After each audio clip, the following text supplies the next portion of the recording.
Welcome back to the Help Me Rhonda show.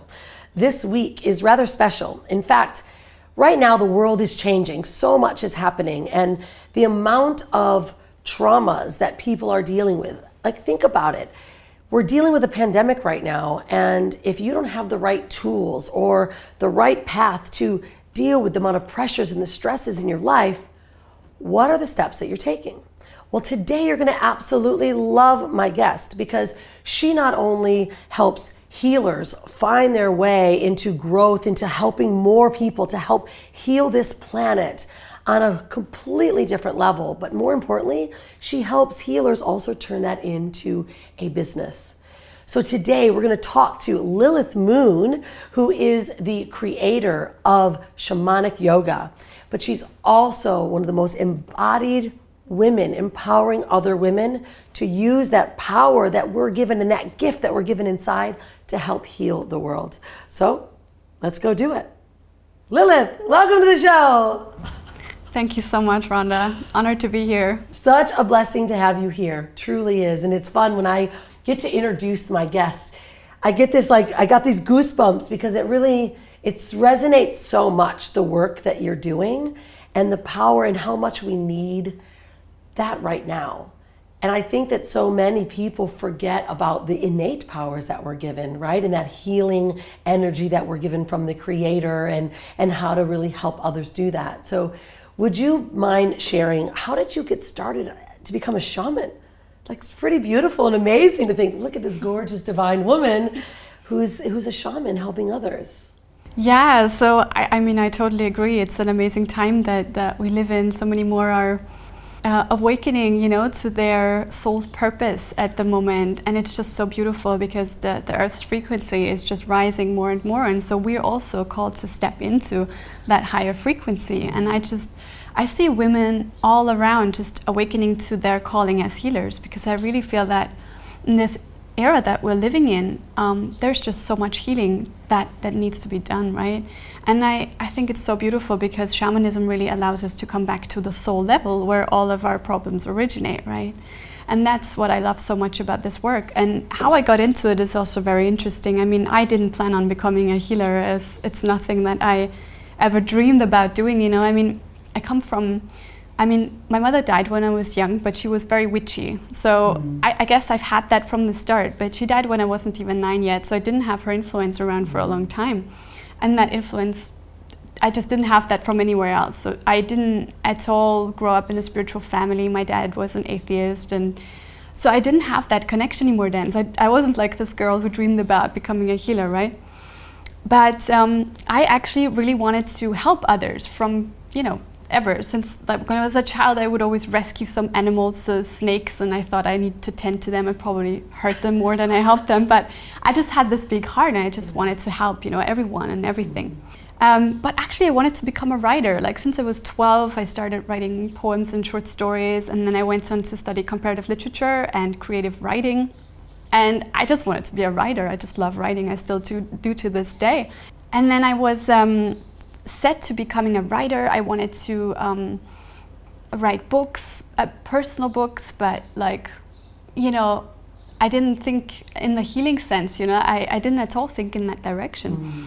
And then I was on a train ride, and that's where everything kind of changed. So at that time, I already had a really deep yoga practice. So I started doing yoga when I was 19, and I really went deep. So I didn't just do the body postures, right, the asana. I went really deep. My favorite part was pranayama, the breathing practices, and I had a great meditation practice.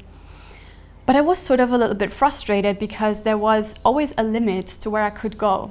So I felt like my yoga, like my spiritual practice, was very different from my everyday life. I just felt like, they were like separate, right? I was still living in this really fast-paced world. I was a student. I had like 3 different jobs to support myself, and it was very separate, and I couldn't really integrate my spirituality into my everyday life. And that just, I was like, okay, there must be more. Like, I'm exploring yoga every angle I can find, and I went to India, and I went to the gurus, and I was like, still I have this limit. And so I was definitely asking the universe somehow this question of there is more, you know, what is it? What is the missing piece?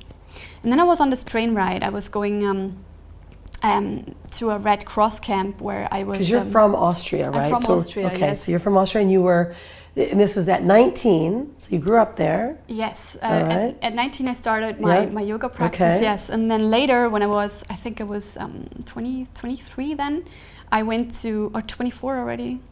No, 23 I was. I worked for the Red Cross at that time while studying.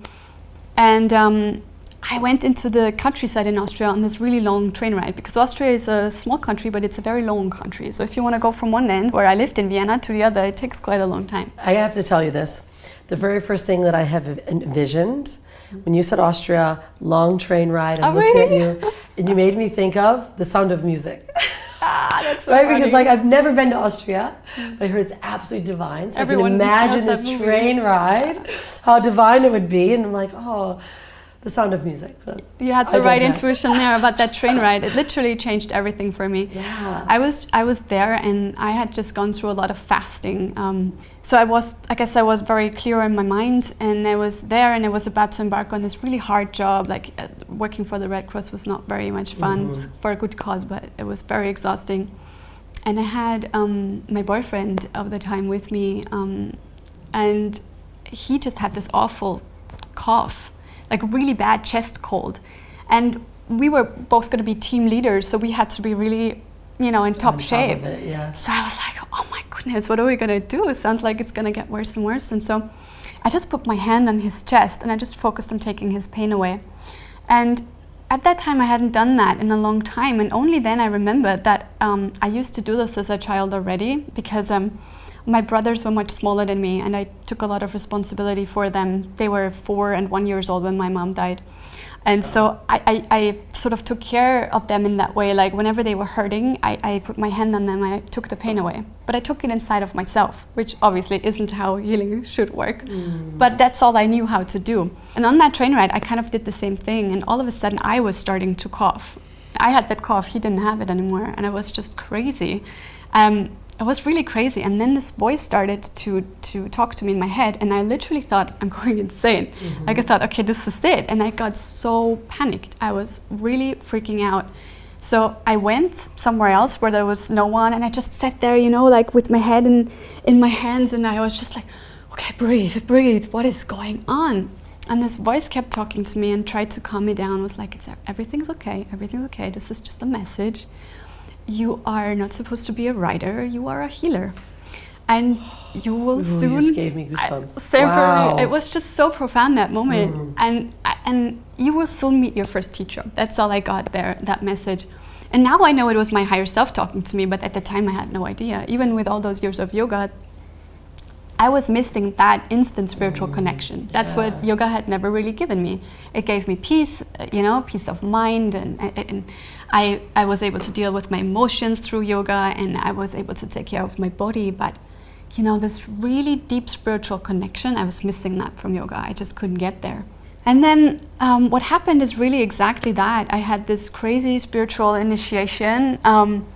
And then afterwards, I really did meet my first teacher, who was also a shamanic healer, actually at my yoga teacher training. I went to India after that happened. I did my yoga teacher training because I had already trained before, but I didn't get the certification because I never thought I wanted to work as a yoga teacher. And then I went back, I did that certification, and right there, one of the other students was a trained shaman. So, and she had also been given the message by Spirit that she was supposed to train me. And so during the yoga teacher training, which is like super intense, she started to every night to teach me shamanism. That's how it all started. And very soon after that, I got pregnant. And India was awful to me after that, like the smells and everything. I couldn't take it. And things were really not good with my son's father, who I had been with him for 3 years then, but he just wasn't ready to become a father. So I just needed to get away from him and from everything. Went back to Austria and was hiding out at a friend's place because I didn't have a home in Austria anymore. I had given it all up, to go to India and like be a writer, do some yoga kind of.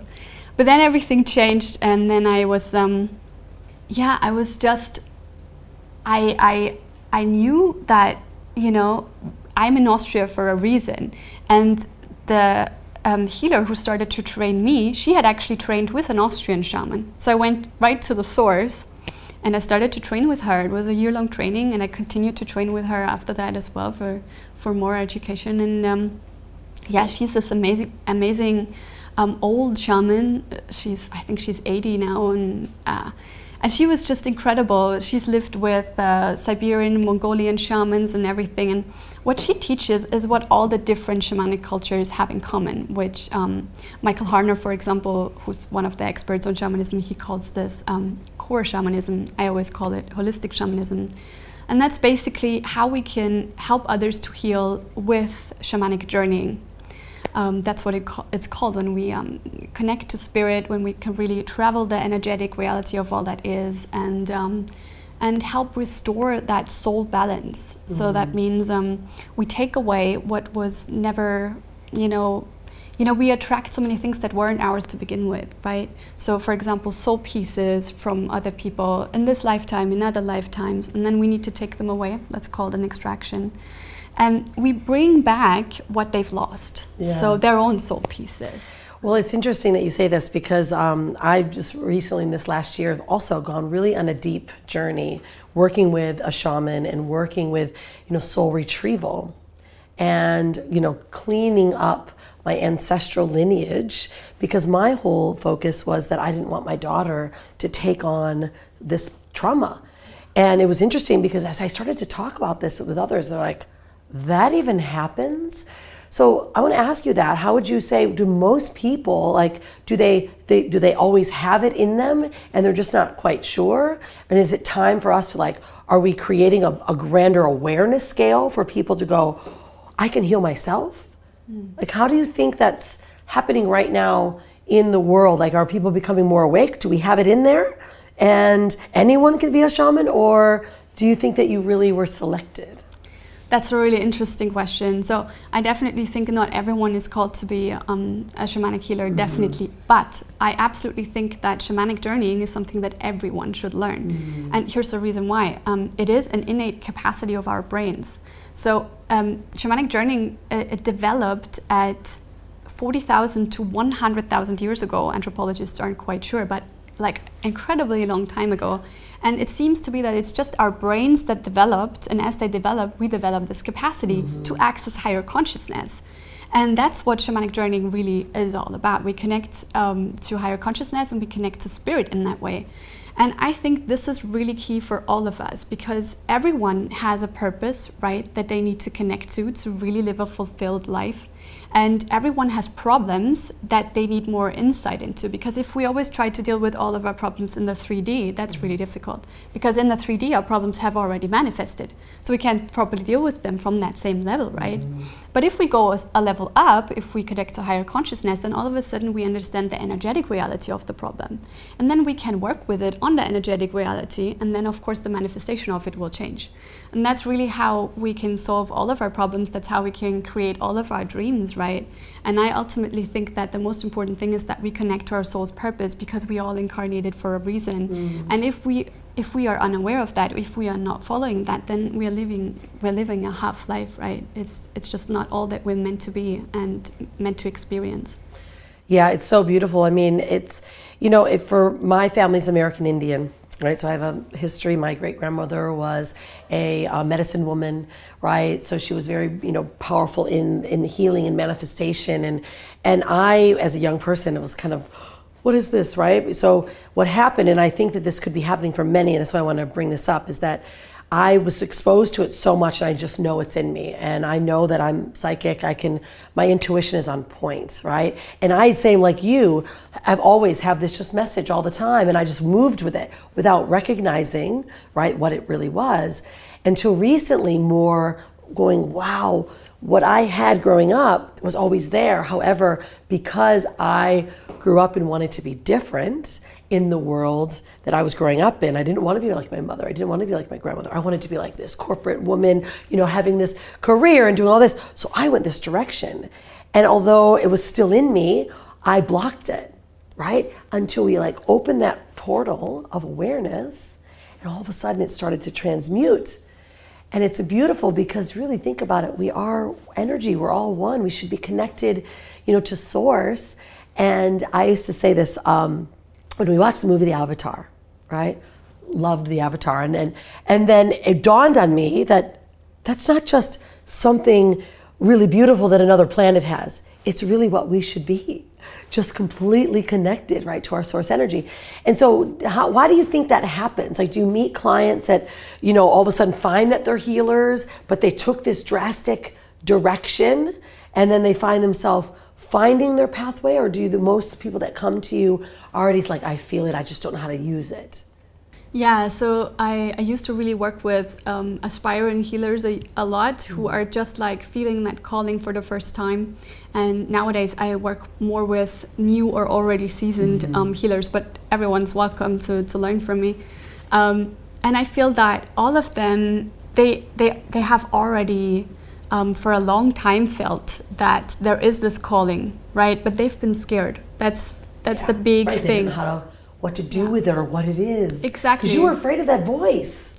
I was. Right? Yeah, I was scared. Like, yeah, it was. Oh my goodness! It was really, really, really scary. I can imagine, right? And all of a sudden, here you are in another country, and these things, you're being chosen at that moment to really receive this message. Yeah. It's beautiful. Yeah, I mean, it developed into something really beautiful. It was just that first instance that was very scary for me. Ever since then, actually, I've never been scared again. Like, lots of crazy stuff has happened to me. I've had 4 near-death experiences, and they were actually all very beautiful. Like, I just became aware of how we all choose the moment we die, and how death is just a natural part of the cycle of life, death, and rebirth. And that's actually one of the most beautiful things I think about shamanic journeying, is that we lose all fear because we come home to our soul selves. We come home to this eternal part of who we are. And then what can we possibly be scared of? Knowing that we are eternal, knowing that we are part of everything that is, One of my favorite mantras is Om So Hum. It just means I'm the universe. And that's it, right? All is one. We are everything, and we connect to everyone and everything. And I just think that we are in everyday life in our societies, we aren't aware of that so much. We are not connecting so much. Yeah. Well, we're so busy. And now, especially now more than ever, and this is why I love this conversation, because even though people are, now most of them are in their homes and they're not seeing their families, but they should be even more connected because they're not going and being bustly and busy, is they're still shutting it off. And it's because of this society and all this pressure, because I'll be the first to say it, I'm a true believer that the other higher powers, if you will, of our government are trying to stop us from keeping our connection to source because they know how powerful we are, right? So what better way than to scare the people and to keep them from actually connecting with each other, right? And this is why I wanted to talk about this, because I think this is such a big conversation. Like, find it inside yourself. So if you could share, because you work with healers, they come to you, you help them go into their shamanic journey into becoming a shaman so they can really do that true work. And I think people today are calling this in, right? I believe right now, especially people on this show, are calling that in, going, how do I get to know her? Like, how do I learn more? What should be some of the steps that people could take right now to either tap in or to continue to take that step forward? Because this is the time, because people have time. Absolutely. Right? Yeah, no, absolutely. I think that part of, there's always a bigger reason for why things happen, and part of why we are in the middle of this pandemic is because everyone has been so crazy with more, up, and, this kind of, capitalist societies that we live in. I think that's the big problem, and then, at some point there had to be a stop to that, and this is it, the full stop, right? And the beautiful thing about it, you can see Mother Nature is breathing right now, right? And so I think it's all, although I don't want to, say that the suffering that many people have right now isn't real. It is, of course. It's not all beautiful what's happening right now, but I do believe that this shift is happening for a reason, and I think we should all make use of it to really learn how to go within and really find our soul purpose and express ourselves, because honestly, I mean, that's what life is all about. I think we incarnate for a reason. We are all a unique piece of the puzzle, and if we don't step into that place that's meant for us, no one else can. And then there's always something missing. And I think all of our problems in the world are because people are lost. They don't know who they are and why they're here. And that is so sad, because everyone has that capacity of finding out. Yeah, that's so true. And that's, I think, where there becomes confusion, right? Where like they're just been taking daily steps, right? Just let me just do the day, but they're not realizing that their day to day is their universe, is everything that they're doing, and how to integrate that in and bring that spirituality into, let's say, building a more impactful, and a socially responsible business, and something that can really truly make a difference. And we've been smashed against that. It's all been split. So now the women that you work with, because mainly you work with women, I think you also work with women. Only women, okay, great.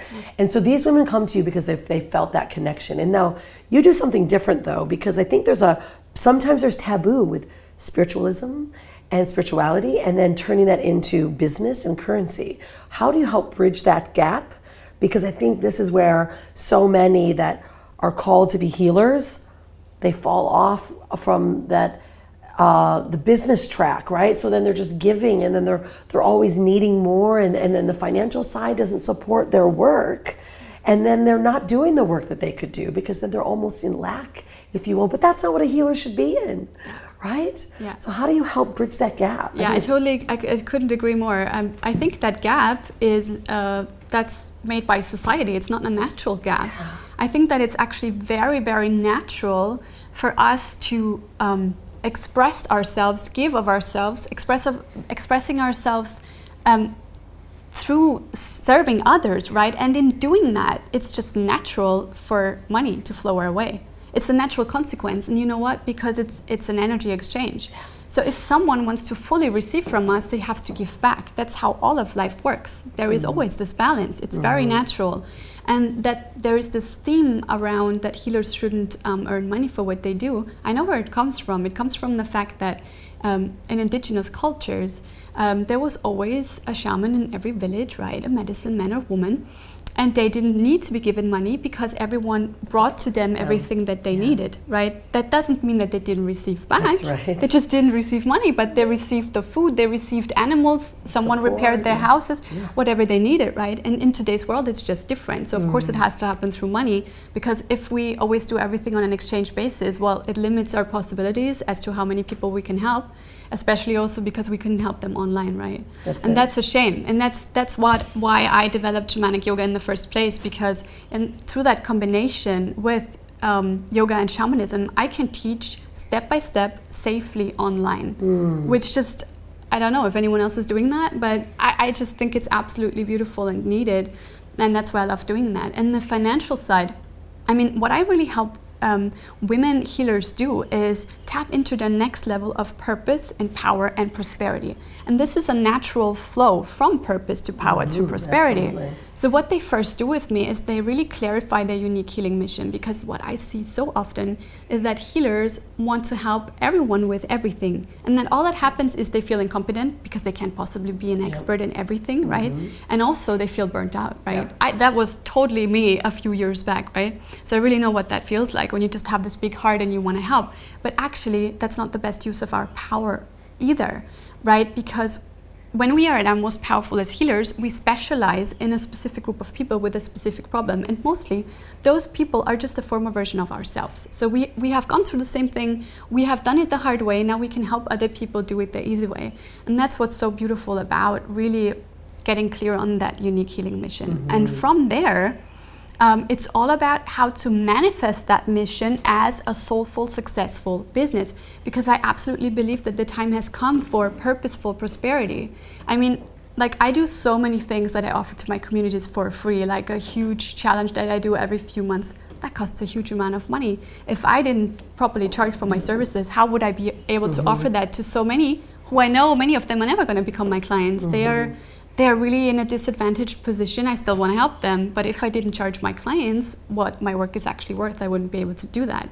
And also, of course, they wouldn't be able to receive from me fully. Like, when I first started, I did lots of work on a donation basis, and I really realized that the clients who I had on donation basis, they had less powerful results.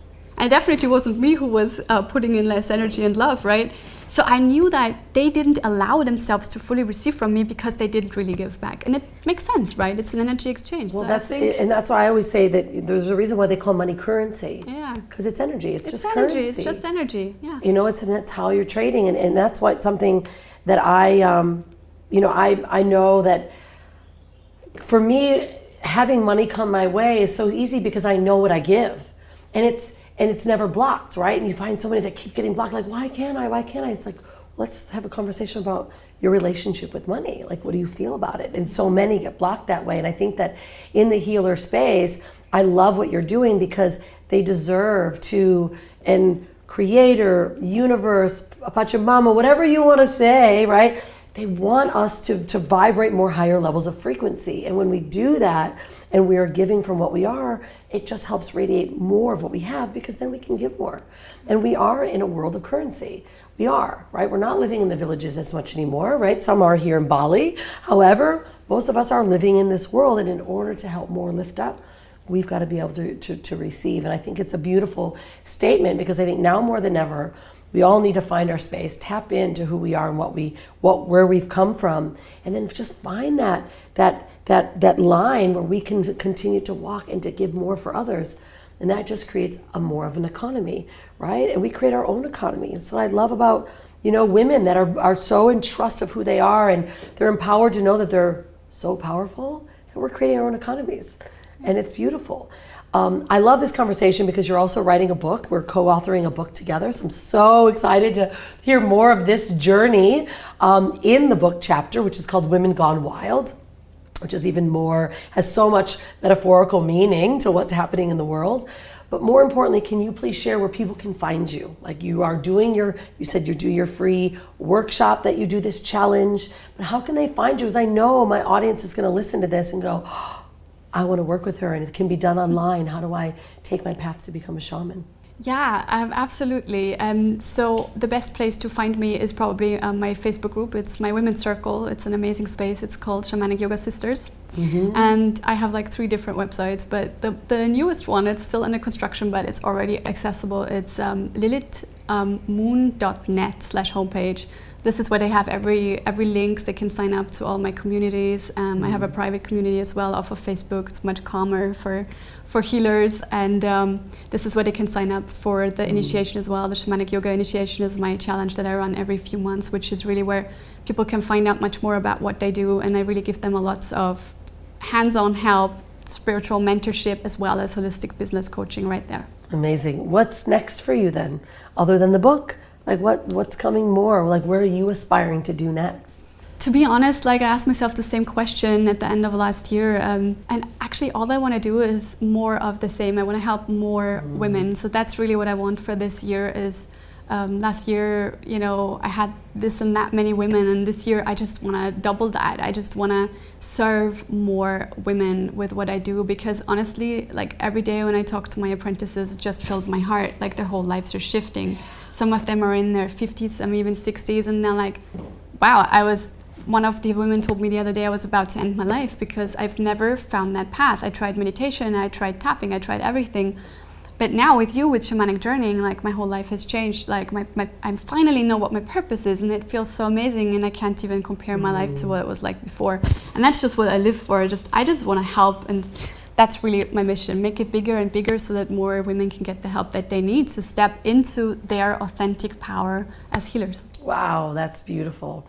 Thank you for the work that you're doing, for helping this human population realize that they are spiritual beings and that can both come together, because that's really what we all deserve to know, and just breathe it in and just really allow more to happen. I think that the world is ready to shift. Like the light workers and those that are already becoming more awoke are starting to see the shift, and we're in a massive shakedown, right? We're sorting through, and those that are really heavy that are either going to need to wake up or they're going to be controlled. Yeah. And that's not what we're here for, right? No. Just like animals came to this planet when it started and they were free. That's what we all deserve to be. Exactly. And the more we get that, the more we stay in tune, the better it's going to be. Thank you so much for your work and for what you do. Thank you for having me, Rhonda. Namaste. Such a pleasure. Yeah, my Namaste, pleasure. sister. Well, take a look at that, right? Think about it. Have you ever sat with yourself and just connected to the truest source inside of you, your spiritual self, and listened to the message that was coming through? Maybe you've been blocking that.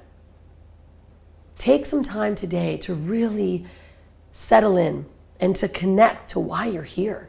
Get yourself deep into the earth. Allow Mother Earth to just move through you and allow that energy to come through, because you have been brought onto this planet to heal, to be a healer, to heal others, and allow this world to change. My guest today inspired me so much to go back through and to remind myself why I'm here. To not let that busyness every day that we get stuck in and we think that the house is burning down and everything's an emergency. Get quiet. Take a moment. Settle into yourself. Listen to the messages that are already been there so that you can start finding your truest passion and your truest path to the gifts that you can bring to the world. Well, everyone, I hope you enjoyed today's show. I'm going to leave you with this. If you're going to create a brand, create a sexy brand. And if you're going to be anything, be unstoppable. We'll see you on the next show.